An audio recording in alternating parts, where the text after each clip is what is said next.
Shalom, selamat pagi, Amang dan Inang, saudara-saudara yang dikasihi Tuhan kita Yesus Kristus.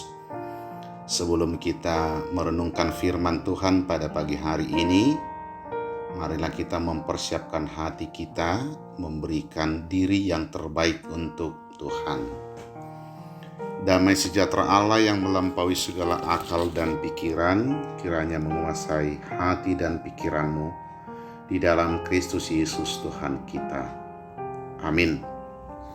Firman Tuhan, renungan pada hari ini Senin tanggal 22 November tahun 2021, sebagaimana ditetapkan dalam almanak kita, tertulis dalam kitab Ibrani pasal 13 ayat 9 bagian A. Namun, kita akan menggugulinya secara utuh ayat yang ke-9. Beginilah firman Tuhan. Janganlah kamu disesatkan oleh berbagai-bagai ajaran asing.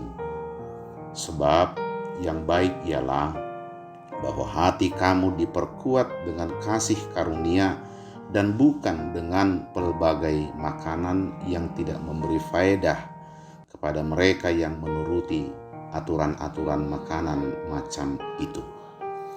Di hata Batak di Doksongonon, unang maulo hamu elailaon ni puda na ragam jala na lain.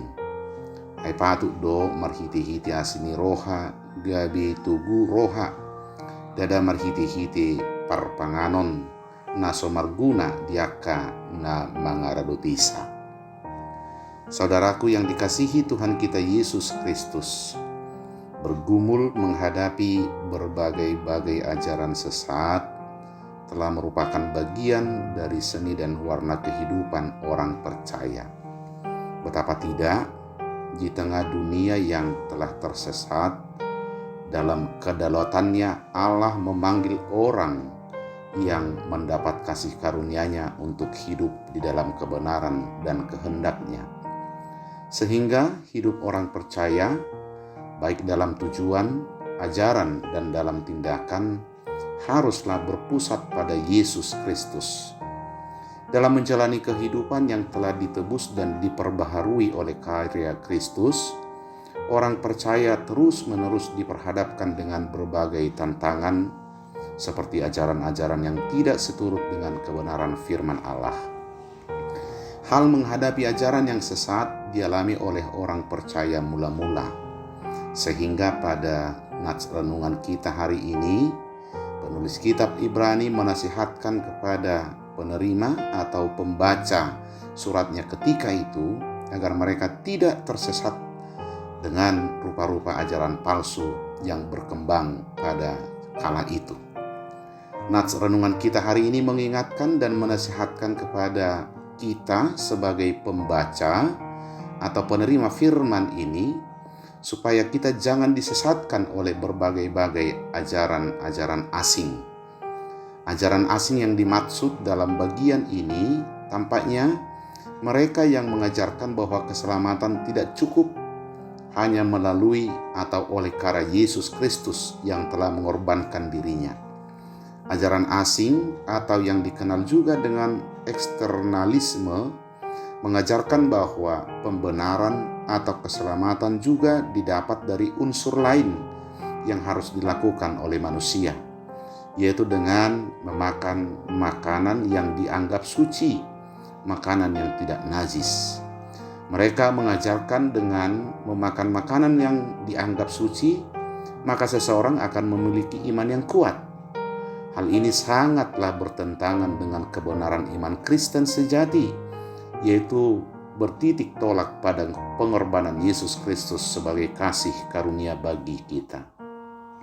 Melalui Kristuslah kita dibenarkan dan didamaikan dengan Allah.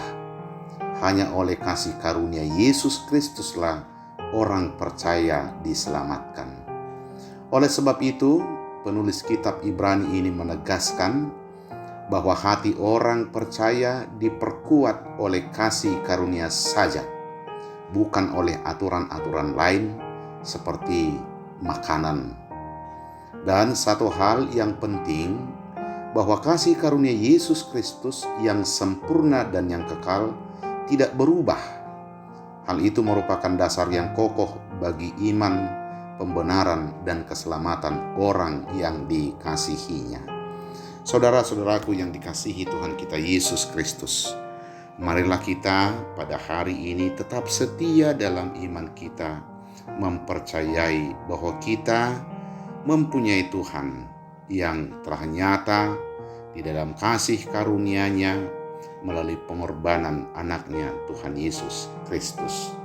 Maka hiduplah seturut dengan ajaran-ajaran firman Tuhan, yaitu tentang ajaran-ajaran kebenarannya, bukan sebagai usaha kita lagi untuk memperoleh keselamatan itu, tapi sebagai ucapan syukur kita karena kita telah diselamatkan oleh Dia. Satu hal yang harus kita syukuri dan harus selalu kita mohonkan dalam hidup kita, yaitu pertolongan dari Roh Kudus, sebab Dialah yang akan menuntun kita sehingga kita mampu membedakan manakah ajaran-ajaran yang benar seturut dengan firman Tuhan dan manakah ajaran-ajaran yang menyesatkan. Tuhan memberkati kita. Amin. Kita berdoa. Terima kasih ya Allah atas kebaikan-Mu, pertolongan-Mu dalam hidup kami hingga hari ini. Tuhan telah tibakan kami di hari yang baru. Kami yakin dan percaya bahwa hidup kami bukanlah secara kebetulan saja, tetapi kami boleh hidup pada hari ini dalam menghidupi segala karya Tuhan, yaitu karya penyelamatan di dalam nama-Mu Yesus Kristus. Mampukanlah kami menjalani hari-hari kami ini dengan penuh keyakinan bahwa Engkau akan menolong kami, memampukan kami, sehingga kami tidak disesatkan oleh berbagai-bagai ajaran asing, ajaran-ajaran yang menyesatkan, sehingga sepenuhnya kami yakin dan percaya bahwa hidup kami kini, besok, dan selama-lamanya adalah di dalam kasih pertolongan Tuhan. Kasih-Mu yang kami andalkan, kasih-Mu yang kami percaya akan memberkati kami menjalani setiap aktivitas kami pada hari ini. Di dalam nama-Mu Yesus Kristus, terimalah doa permohonan kami. Amin.